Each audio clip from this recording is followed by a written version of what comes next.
Mateus 4. Nós vamos ler apenas 4 versículos aqui, do 1 ao 4, tá bom?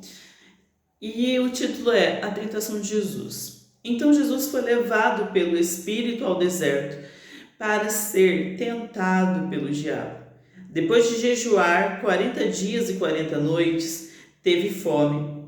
O tentador aproximou-se dele e disse: Se és o Filho de Deus, mande que estas pedras se transformem em pão. Então Jesus respondeu: Está escrito: Nem só de pão viverá o homem, mas de toda palavra que procede da boca de Deus. Amém?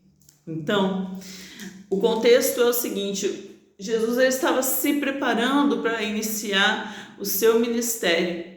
Jesus ele estava se preparando e ele tinha passado pelo batismo com João Batista. E depois do batismo, ele se recolhe ao monte para jejuar e orar por 40 dias. A palavra fala que ele foi levado por Deus ao deserto, né? Que ele foi levado por Deus ao deserto para ser tentado pelo diabo. Então, Jesus, ele vai ao monte, ele vai ao deserto, né?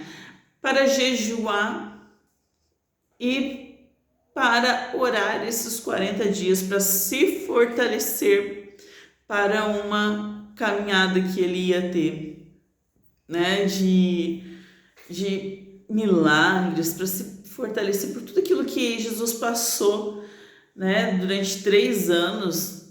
Então, antes da caminhada, da trajetória de Jesus, Jesus se prepara. Ele se prepara com o batismo e ele se prepara jejuando e orando. Então, primeiro a gente precisa entender que a oração ela não pode estar longe de nós cristãos. Não tem como ter uma vida se a gente não tiver uma vida de oração. Então, nós precisamos sempre orar e Jesus ele priorizava a oração em sua vida. E dentro desses 40 dias que Jesus ficou sem comer nada sólido, Jesus ele não comia nada no seu jejum, 40 dias sem comer. Então apareceu Satanás, apareceu o diabo, que o diabo ele não é, né? Ele não é alguém muito agradável, não é verdade?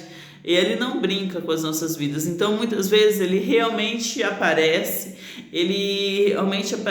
com propostas para mim, para você, quando nós estamos precisando dessa proposta. Ele nunca vai te oferecer algo que você não esteja precisando ou que você não esteja almejando, né? Que você não esteja desejando. Então, se você acha que depois de 40 dias Jesus ele não estava com fome, você acha que depois de um período, né? Na verdade, eu não sei quando que o diabo ele entra aí nessa cena, mas eu sei que Jesus ele estava um período bem longo sem comer. Então Jesus ele é tentado em um momento que ele estava com fome. Ele estava com fome. Então o diabo ele não apresentou algo para Jesus no qual Jesus não estivesse precisando. Então o diabo chega e já fala assim: olha, se você realmente é filho de Deus, né? Porque Jesus ia começar a sua caminhada se apresentando como filho de Deus. Jesus ele ia mostrar o amor de Deus para as pessoas, ia começar a evangelizar as pessoas, né? Mostrar um Deus todo-poderoso, mas um Deus que era Pai. Um Deus que era Pai, não um Deus carrasco, conforme as pessoas acreditavam que era, que tinha que andar totalmente sobre a lei, senão Deus castigava. Então Jesus ele vinha mostrar um Deus redentor, um Deus que ele perdoa pecados e um Deus que transforma vidas integralmente, que tem como a sua e a minha vida mudar pelo amor que Deus tem por mim e por você. Então Jesus ele ia mostrar para as pessoas um Deus que era Pai, e para mostrar um Deus que era Pai, ele se apresentava como filho do Deus vivo e todo-poderoso. Então o diabo ele vem e fala assim: olha, se você realmente é filho de Deus, faça com que essas pedras virem pães. Faça com que essas pedras virem pães. Você não é o Deus? Você não é o filho de Deus, o filho do Todo-Poderoso? Isso é muito simples para você. Então Jesus ele responde, ele tem uma resposta muito sensata aqui, né? E ele fala assim, no versículo 4: está escrito: nem só de pão viverá o homem, mas de toda palavra que procede da boca de Deus. Jesus sabia as promessas de Deus para sua vida. Jesus ele tinha um propósito na face da terra e ele não se perdeu desse propósito. Então, entre pedras e pães, parece muito óbvio com o que nós iríamos ficar, não é? Mas Jesus escolheu as pedras. Jesus ficou com as pedras, porque os pães, e principalmente os pães que o diabo estava oferecendo, não eram um pão da vida. Igual Jesus, em outra passagem, ele fala que ele é o pão da vida. Na verdade, o pão iria alimentá-lo, mas o pão acaba e a fome volta. Mas a pedra, ela é algo permanente.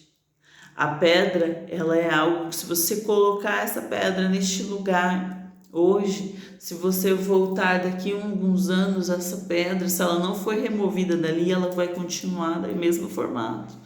Ela vai continuar da mesma forma. E assim era a fé de Jesus em Deus, imutável. A fé de Jesus era imutável. E assim precisa ser nós. Será que nós estamos escolhendo coisas que vão se acabar logo? Ou nós estamos escolhendo pedras que são imutáveis? Nós estamos escolhendo momentos imutáveis sobre as nossas vidas. Então Jesus escolheu aquilo que não iria se acabar, que não iria se esgotar. Ele escolheu a pedra. Mas ele não estava com fome. Ele estava com fome, mas ele sabia que o sustento dele vinha dos céus. Porque nem só do pão viverá o homem, mas de toda a palavra da boca do Senhor. E precisava de mais um pouco para Jesus se fortalecer a sua carne, porque a gente não pode esquecer que Jesus era homem, assim como eu e você. Eu estou com o meu quadro ali e ele representa o leão da tribo de Judá. Jesus representa o nosso leão da tribo de Judá. E olhando para esse quadro, eu sempre olho e vejo o quão forte é o meu Deus, o quão todo-poderoso é o meu Deus. Mas eu vejo o quão tão poderoso é o meu Deus, porque eu sei que ele se passou por homem. Ele sofreu o que eu e você sofremos. Ele teve todas as tentações que eu e você temos e ele venceu cada uma delas. Cada uma delas.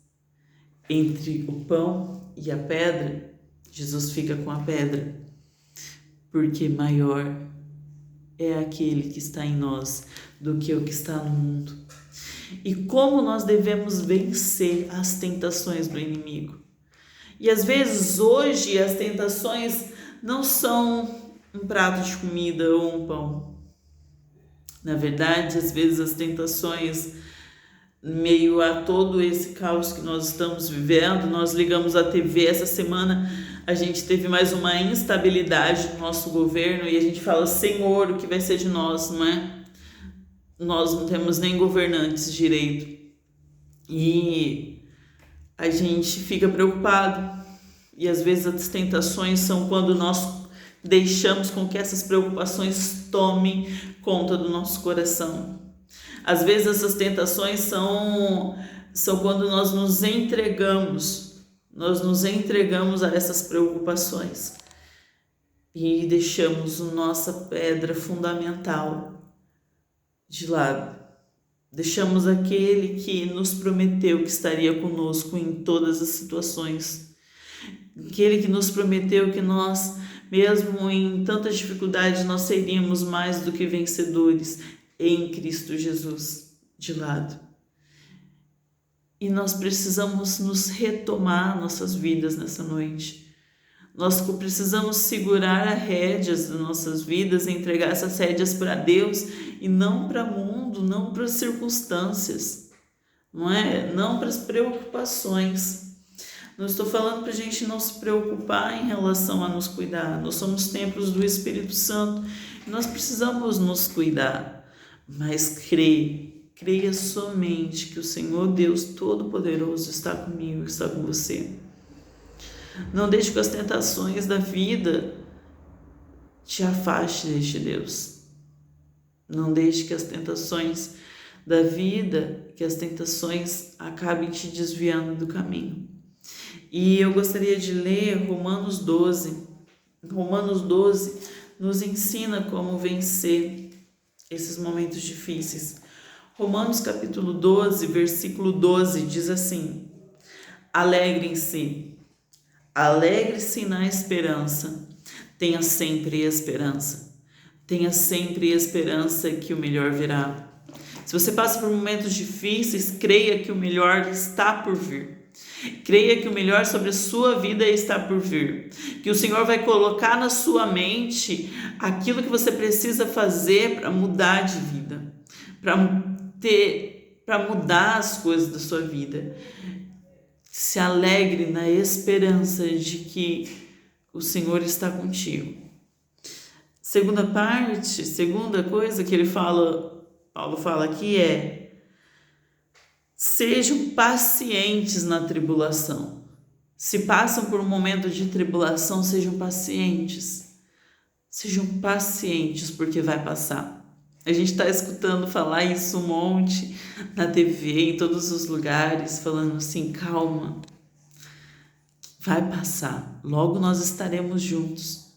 E realmente, sejam pacientes na tribulação, porque esses momentos de tribulação vai passar. E nós estamos com Cristo Jesus, o nosso leão de Judá, aquele que foi tentado no deserto, mas ele não abriu mão das suas promessas.